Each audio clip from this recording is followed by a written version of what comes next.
सुटला 30 सुटला या मैदानातला आणि एक गाडी बाद झाली. 3 गाड्या पळतायत आणि तिघात लढत चालू आहे. कोण होतोय सेमीला पात्र? सुंदर अशा गाड्या आणि सुंदर अशी लढत पाहायला मिळते.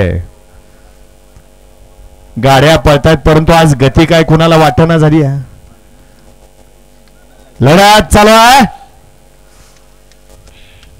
अतिशय सुंदर. गट क्रमांक 30 चा निकाल.